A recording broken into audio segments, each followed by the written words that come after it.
नमस्कार। खबर उत्तराखंड में आप सभी का स्वागत है। मैं हूं आपके साथ गरिमा वाजपेयी। रुक करेंगे खबरों की, उससे पहले एक नजर आज के हेडलाइंस पर डालते हैं। उत्तराखंड के सरकारी कर्मचारियों के लिए संपत्ति खरीद नियमों में बदलाव। कर्मचारियों को बार बार अनुमति लेने की प्रक्रिया समाप्त होगी।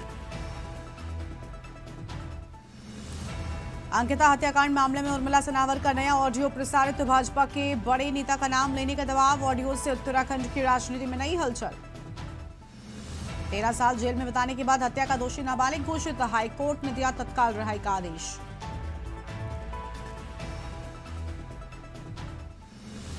इक्कीस फरवरी से 20 मार्च तक होंगी उत्तराखंड बोर्ड की 10वीं 12वीं की परीक्षा। 2 लाख से अधिक छात्र होंगे शामिल। उत्तराखंड में दूसरे राज्य वालों को भी सूची में नाम खोजना होगा। आसान वोटर लिस्ट को विलंब करेगा आयोग। देहरादून, हरिद्वार समेत कई जिलों में बारिश बर्फबारी के आसार। मैदान में छाया रहेगा कोहरा। मौसम विभाग ने जारी किया अलर्ट। आप देख रहे हैं के न्यूज, खबरों का सारथी। रुक करते हैं खबरों की ओर। देहरादून से बड़ी जानकारी आपको हम बताएंगे। मुख्यमंत्री धामी पहुंचे वन मुख्यालय। विकास कार्य और योजनाओं के संबंध में बैठक। विकास कार्य और योजनाओं की गति पर फीडबैक। बैठक में संबंधित विभागों के विभागीय अधिकारी मौजूद रहे। बड़ी जानकारी आपको हम बता रहे हैं। विकास कार्य और योजनाओं की गति पर फीडबैक की बात सामने आई है। अहम जानकारी आपको हम बता रहे हैं। बैठक में संबंधित विभागों के विभागीय अधिकारी के मौजूद रहने की बात सामने आई। देहरादून से खबर। मुख्यमंत्री धामी पहुंचे वन मुख्यालय। बड़ी जानकारी आपको हम बता रहे हैं। विकास कार्य और योजना के संबंध में बैठक। बड़ी खबर आपको हम बता रहे हैं। विकास कार्य और योजनाओं की गति पर फीडबैक।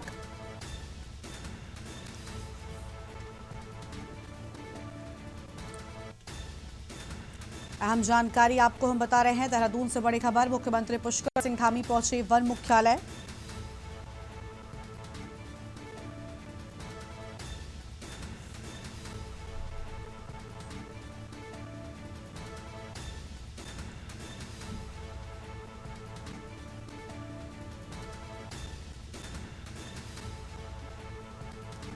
बड़ी जानकारी आपको हम बता दें। देहरादून से खबर। मुख्यमंत्री पुष्कर सिंह धामी पहुंचे वन मुख्यालय। विकास कार्य और योजनाओं के संबंध में बैठक की बात सामने आई है।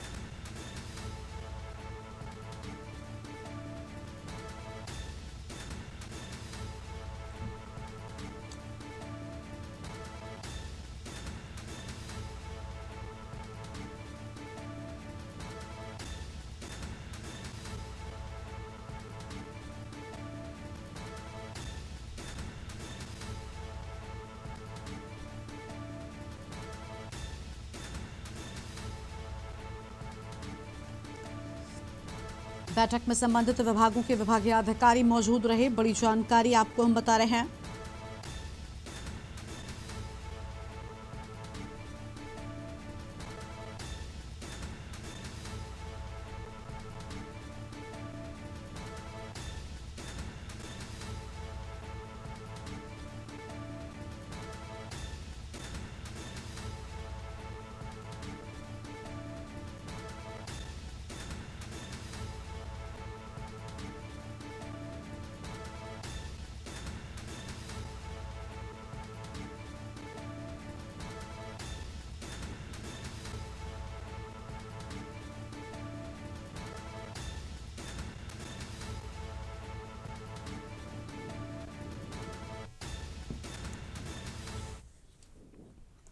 अंकिता भंडारी हत्याकांड मामले में सीएम पुष्कर सिंह धामी ने कहा कि कानून के द्वारा की गई हर जांच पर सरकार भी विचार विमर्श कर रही है, जिसके बाद सरकार भी इस पर निर्णय लेगी। और इस पूरे मामले में पिछले 15 दिनों से जिस तरीके से भ्रम फैलाया जा रहा था, उससे राज्य में चल रही विकास योजनाएं चल रही थी, उस प्रकरण के कारण लोगों को भ्रमित करने का काम किया गया। प्रदेश का माहौल खराब हुआ, इसलिए उनको प्रदेश की जनता से माफी मांगनी चाहिए।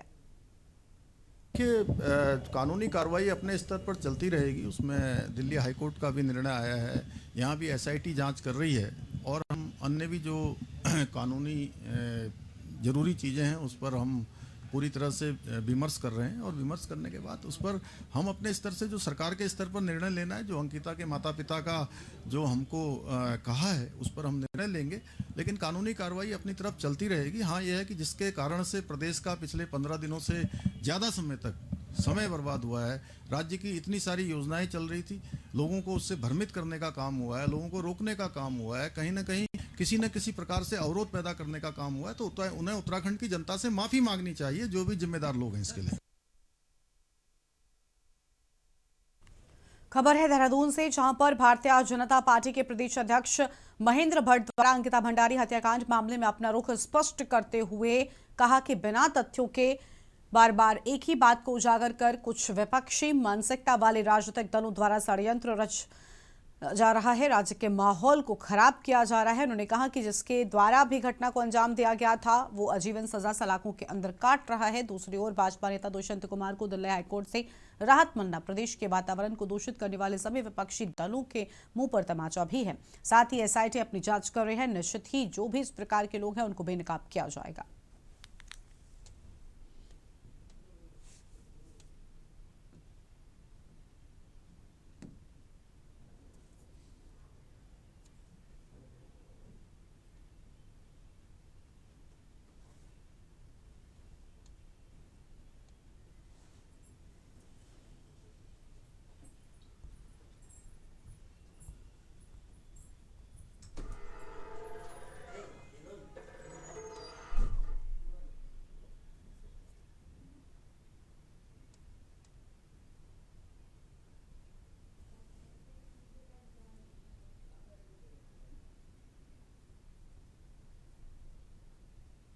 बात को कह रहा था कि प्रदेश के वातावरण को दूषित करने का प्रयास किया जा रहा है और बिना तथ्यों के बार बार चीजों को उजागर करने का कुछ राजनीतिक द्वारा ये षड्यंत्र था। लेकिन न्याय सबके लिए है।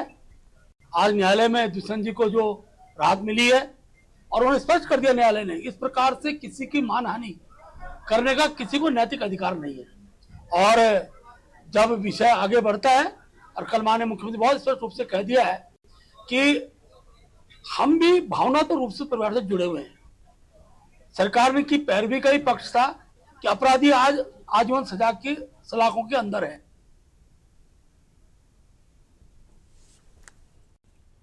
खबर हरिद्वार से है, जहां पर देहरादून हाईवे पर चिदरवाला में रामू पकौड़े वाले की दुकान पर मूकबधिर नाबालिग की कार्य करने की सूचना पर श्रम विभाग ने छापेमारी की। छापेमारी के दौरान श्रम अधिकारी अनंत कुमार को नाबालिग नहीं मिला। अंदाजा लगाया जा रहा है कि सूचना लीक होने की वजह से नाबालिग को दुकान से काम करते हुए फरार कर दिया गया। फिर भी श्रम अधिकारी ने एक्शन लेते हुए रामू पकौड़े वाले का चालान काट और हिदायत भी दी है। श्रम अधिकारी ने दावा किया कि उनके पास रामू पकौड़े वाले की दुकान पर नाबालिग के काम करने के पुख्ता सबूत मौजूद हैं। सूचना कैसे लीक हुई इसकी जांच की जा रही है। इसके अलावा रेलवे रोड स्थित सत्यापूजा स्टोर पर भी श्रम विभाग की टीम ने एक नाबालिग को बाल श्रम करते हुए पकड़ा है।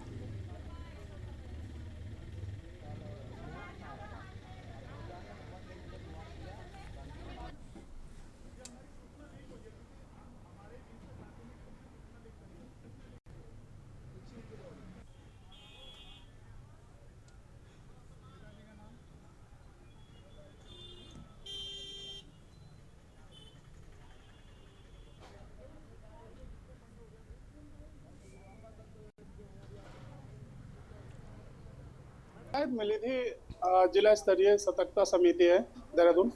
शिकायत मिली थी कि एक बच्चा जो है मूक बधिर है, ना वो सुन पाता है ना बोल पाता है, और उम्र भी उसकी कम बताई जा रही थी, एज 12-13 साल बताई जा रही थी। उसके अलावा एक बच्चा और था, उसकी भी उम्र कम बताई गई। तो सूचना के आधार पे यहाँ पर छापेमारी कार्रवाई की गई, लेकिन बच्चा यहाँ मिला, बरामद नहीं हुआ है, क्योंकि लगता है कि वो पहले ही हटा दिया गया। और ये रामू पकौड़े की शिकायत काफ़ी दिनों से मिल रही थी। आज छापेमारी कार्रवाई हुई ना, तो बच्चा मौके से नहीं मिला है। लेकिन जो आपका हमारे यहाँ कार्रवाई रहती है। खबर नैनीताल से है, जहां पर उत्तराखंड हाईकोर्ट के मुख्य न्यायाधीश नरेंद्र जैन ने उत्तराखंड उच्च न्यायालय की मुख्य न्यायाधीश की कोर्ट में हाईकोर्ट के नवनियुक्त न्यायाधीश सिद्धार्थ साग को पद व गोपनीयता की शपथ दिलाई। और शपथ ग्रहण समारोह में उच्च न्यायालय के समस्त न्यायमूर्ति व रजिस्ट्रार जनरल सहित बार एसोसिएशन के पदाधिकारी व उच्च न्यायालय के सभी अधिवक्ता भी मौजूद रहे।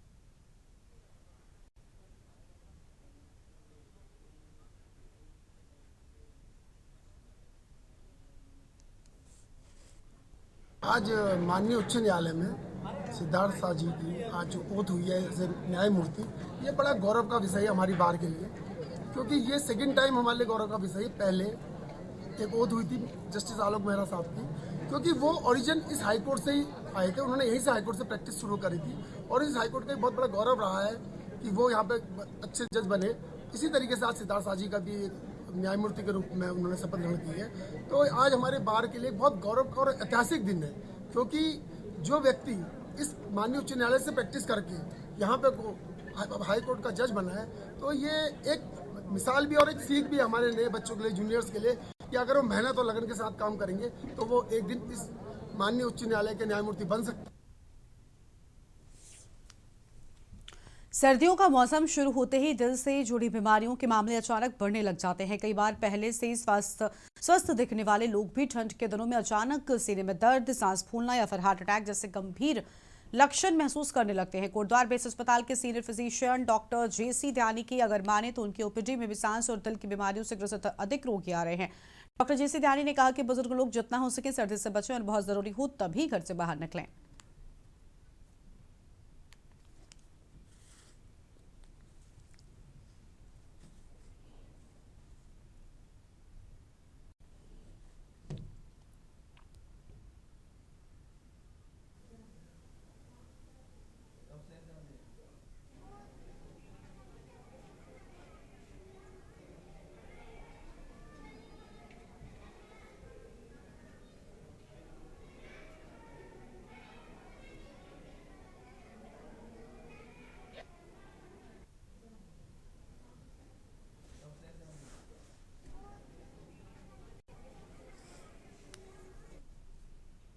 उत्तराखंड में अंकिता हत्याकांड को लेकर राजनीति चरम पर है। इसे को लेकर पूर्व मुख्यमंत्री हरीश रावत ने सरकार पर गंभीर सवाल खड़े करते हुए कहा कि अंकिता को न्याय दिलाने के लिए पारदर्शी और निष्पक्ष कार्रवाई जरूरी है। उन्होंने कहा कि दोषियों को कड़ी से कड़ी सजा मिलनी चाहिए और सरकार को इस संवेदनशील मामले में राजनीति से ऊपर उठकर राज्य सरकार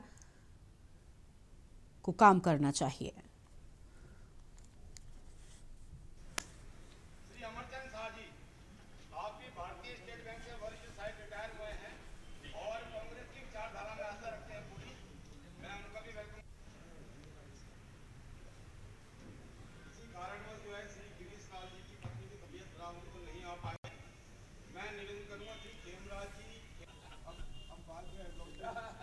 हाँ, एक रहस्यमयी जो कभी हिंदू रक्षक हो जाते हैं, कभी कहीं होते हैं, कभी कुर्बाना पहन लेते हैं, जो उनकी संगत में तो चीज़ें। और देखिए, जो हमने मामला कहा है वीआईपी अंकिता वाले मामले में कि वो वीआईपी कौन है, वो अंकिता का बयान हमारे लिए डाइंग डिक्लेरेशन का महत्व रखता है। कांग्रेस के अंकिता ने अपने बयान में कहा कि कुछ वीआईपी आ रहे हैं, उनको सेवा देने के, विशेष सेवा देने के लिए मेरे ऊपर दबाव डाला जा रहा है और मैंने इनकार कर दिया है।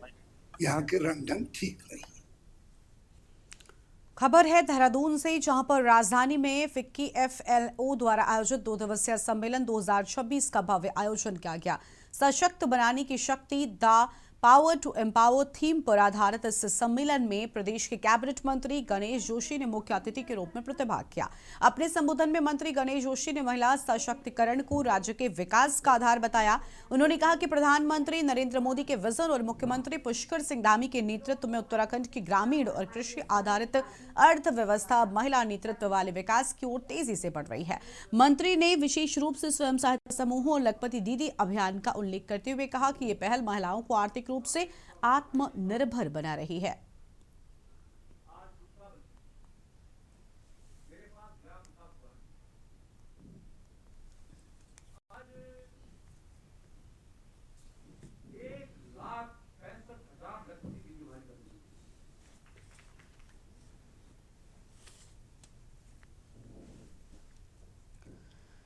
खबर है देहरादून से, जहां पर सीएम पुष्कर सिंह धामी ने अपनी सरकार की महत्वाकांक्षी योजना जन जन की सरकार जन जन के द्वार की सफलता पर खुशी जाहिर की है। एक प्रेस वार्ता को संबोधित करते हुए मुख्यमंत्री ने कहा कि राज्य के सीमांत और दूर दराज के क्षेत्रों में रहने वाले लोगों को अब अपने छोटे बड़े कामों के लिए जिला मुख्यालय के चक्कर नहीं लगाने पड़ रहे हैं। सरकार खुद चलकर जनता के दरवाजे तक पहुंच रही है। सीएम धामी ने बताया कि इस अभियान के माध्यम से अब तक लगभग 1.5 लाख लोग लाभान्वित हो चुके हैं। उन्होंने कहा कि पहले ग्रामीणों को प्रमाण पत्र बनवाने या सरकारी योजनाओं का लाभ लेने के लिए कई दिनों का समय और पैसा खर्च करना पड़ता था, लेकिन अब ये सेवाएं उनके गांव में ही उन्हें उपलब्ध कराई जा रही हैं। देखिए, सरकार के बहुत सारे कार्यक्रम चल रहे हैं। अभी एक बहुत अच्छा कार्यक्रम जो हमारे सीमांत क्षेत्रों में रहने वाले, दूर दराज गाँव में रहने वाले गरीब जनता, उनके बीच में जन जन की सरकार जन जन के द्वार ये कार्यक्रम चल रहा है। और इस कार्यक्रम में लगभग 1.5 लाख के लगभग लोगों ने अभी तक प्रतिभाग कर लिया है। अनेक लोगों को उनके गांव के पास में, घर के पास में, जिनको अपने काम करवाने के लिए मुख्यालय आना पड़ता था, जिला मुख्यालय जाना पड़ता था, कई धनराशि खर्च करनी पड़ती थी, साधन लगाने पड़ते थे। एक ब्रेक के लिए यहाँ पर रुकते हैं, फौरन लौटेंगे।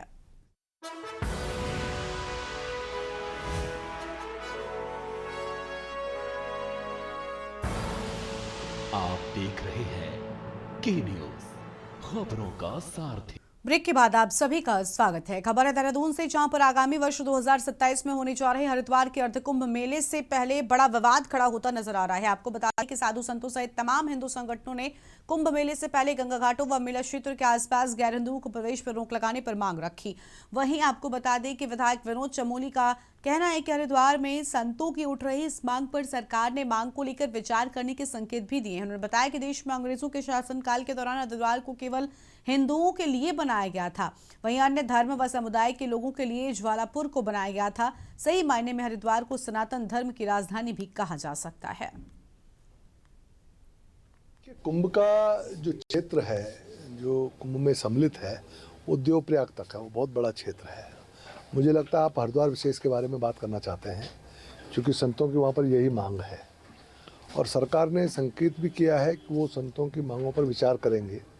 लेकिन एक ऐतिहासिक सत्य भी है कि जब हरिद्वार जो अंग्रेजों का समय था और जब देश आज़ाद नहीं हुआ था, तो उस समय भी हरिद्वार को हिंदुओं के लिए ही बनाया गया था। और जब अन्य जो रिलीजन के लोग थे उन्होंने बात की तो उनके लिए फिर ज्वालापुर बनाया गया। तो सही मायने में हरिद्वार अपने आप में जो सनातनी लोग हैं, जो हिंदू धर्म से जुड़े हुए लोग हैं, उनके लिए ही निर्मित स्थान है, क्योंकि वो हमारा धार्मिक क्षेत्र है। और ये कहिए कि सनातन की राजधानी भी हम उसको मानते हैं। खबर है देहरादून से, जहां पर उर्मिला सनावर को लेकर बीती रात के बाद से कोई नया अपडेट सामने न आने के कारण कई तरह के सवाल उठ रहे हैं। उर्मिला सनावर का एक वीडियो सामने आया जिसमें उन्होंने खुद पूरे घटनाक्रम की जानकारी दी।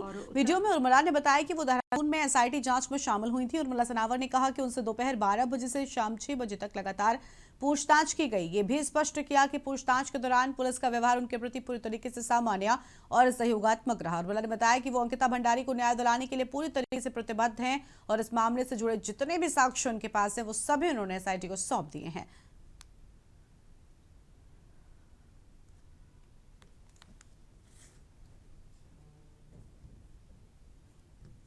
कि आप सभी को पता है कि मैं देहरादून उत्तराखंड में हूँ और आज लगभग 12 बजे से लेकर शाम के 6 बजे तक मैं एसआईटी जांच में थी। मैंने पुलिस का पूरा सहयोग किया और उत्तराखंड पुलिस का मैं धन्यवाद अदा करना चाहती हूँ कि उनका रवैया भी मेरे लिए बहुत अच्छा रहा। और अभी एसआईटी जांच जारी है। कल मुझे हरिद्वार जाना है एसआईटी जांच के लिए, जो बाकी के मुकदमे हैं। और अंकिता भंडारी बेटी से रिलेटेड बहुत सारे जितने मेरे पास साक्ष्य थे, रिकॉर्डिंग्स थी और सब चीज़ें जो पूछताछ के माध्यम से ऑफिसरों ने मेरे से पूछा, हमने सभी संतोषजनक मैंने जवाब दिया है। और यही कहा है कि उस बेटी को न्याय मिलना चाहिए जो पंच तत्वों में विलीन हो चुकी। हम सुबह से कोई सोशल मीडिया नहीं देख रहे थे, लेकिन अभी जैसे कि हमने फेसबुक या और सोशल साइट्स अपनी ओपन करी तो बड़ा दुख हो रहा है मुझे इस बात को जान के कि लोग हमारा नाम राजनीति में जोड़ रहे हैं। खबर खटीमा से, जहां पर जनपद ऊधम सिंह नगर में जन जन की सरकार जन जन के द्वारा अभियान के तहत एक विशाल बहुउद्देशीय शिविर का आयोजन किया गया। ये शिविर इंडो नेपाल सीमा से सटे अशोक फार्म स्थित शहीद हरिकिशन शिक्षण संस्थान परिसर में आयोजित हुआ। शिविर की अध्यक्षता मुख्य विकास अधिकारी दिवेश शासनी ने की और जबकि दर्जा मंत्री उत्तम दत्ता कार्यक्रम में मुख्य अतिथि के रूप में उपस्थित रहे और इसके अलावा नगर पालिका अध्यक्ष रमेश चंद्र जोशी, कांग्रेस विधायक पवन चंद कापड़े, विभिन्न विभागों के अधिकारी, कर्मचारी एवं जनप्रतिनिधि भी मौजूद रहे। बहुउद्देशीय शिविर में चिकित्सा एवं स्वास्थ्य सहित कई विभागों ने अपने अपने स्टॉल लगाए। हमारे प्रोग्राम को आज लगभग हमारे पास 90 कंप्लेंट्स आई हैं, जो एस्टिमेट ऑलमोस्ट 40 to 50 कंप्लेंट्स का हमारे पास कर दिया गया है, जिसमें आपने देखा गया कि जॉब कार्ड्स भी बनाए गए, हमारे द्वारा पेंशन के प्रपत्र का फॉर्म भी भरा गया, आधार कार्ड अपडेट किए जा रहे हैं, आयुष्मान कार्ड बनाए जा रहे हैं, दिव्यांगजनों को स्पेशल घरों से ढूंढ के लाया गया और यहाँ पे उनके आज दिव्यांग प्रमाण पत्र भी बने हैं। और कुछ लोग जिनके दिव्यांग प्रमाण पत्र हमारे स्पेशलिस्ट डॉक्टर्स की ज़रूरत है, तो उनके लिए कैंप की शिविर की डेट भी फिक्स कर दी गई है। देखिए, सबसे पहले तो मैं कहूँगा कि आज एक कहावत चरितार्थ हो रही है, भगवान के घर देर है अंधेर नहीं। देर से ही सही 4 साल बाद जो है कि सरकार जन जन के द्वार पहुँच तो रही है 4 साल का कार्यकाल पूरे करने के बाद। और सबसे बड़ी बात यह है कि आज यहाँ पर सीडीओ साहब आए और काफ़ी समस्याओं का निस्तारण हुआ, लेकिन ये समाधान नहीं है। मैंने सीडीओ साहब से भी कहा, समाधान ये है कि जो लोग आपकी उपस्थिति में यहाँ निस्तारण के लिए आ रहे हैं, उनकी समस्याएं विभाग वहीं क्यों नहीं निस्तारण कर रहा है। तो हमें ये जो सिस्टम है, इसको प्रतिदिन जो लोग समस्या लेकर आ रहे हैं उनके समाधान के लिए जो है कि तैयार करना चाहिए। खबर हरिद्वार से, जहां पर सुबह घने कोहरे की सफेद चादर में लिपटी नजर आई। हर की पैड़ी स्थित ब्रह्मकुंड समेत आसपास के गंगा घाटों पर घना कोहरा छाया रहा, जिससे दृश्यता काफी कम हो गई। गंगा तट पर पहुंचने वाले श्रद्धालुओं और स्थानीय लोगों को ठंड का एहसास हुआ। घने कोहरे के चलते ठंड में इजाफा हो गया, शीतलहर भी देखने को मिली। गंगा घाटों पर नमी और सर्द हवा के कारण तापमान में गिरावट दर्ज की गई है।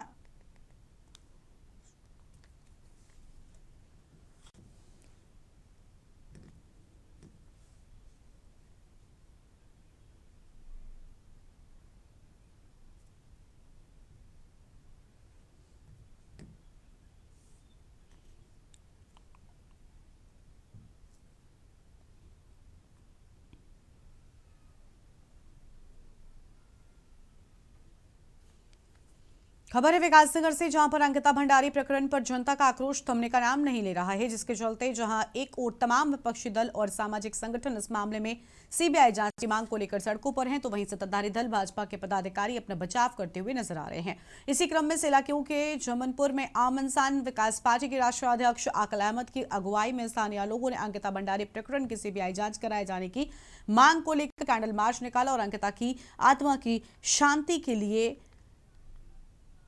श्रद्धांजलि भी उन्हें दी है और मौन रखकर श्रद्धांजलि अर्पित करने की बात सामने आई है।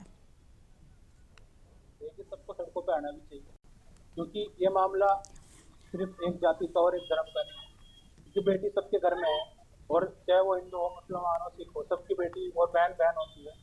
तो जिन्होंने भी उनके बहन के साथ दुष्कर्म किया, उन दरिंदों को फांसी होनी चाहिए। और मेरी सरकार से गुजारिश है कि आप जल्दी से जल्दी इस मामले में संज्ञान लें। कि आप सबको मालूम है कि सारा विपक्ष आज हल्ला बोल रहा है, लेकिन सरकार भी चुप है।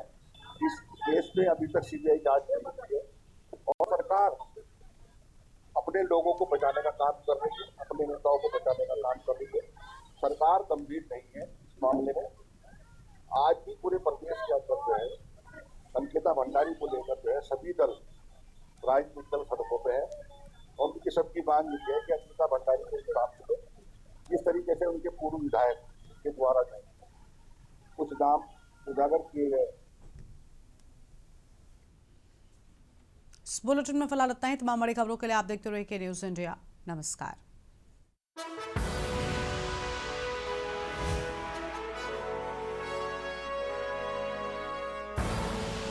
आप देख रहे हैं के न्यूज़, खबरों का सारथी।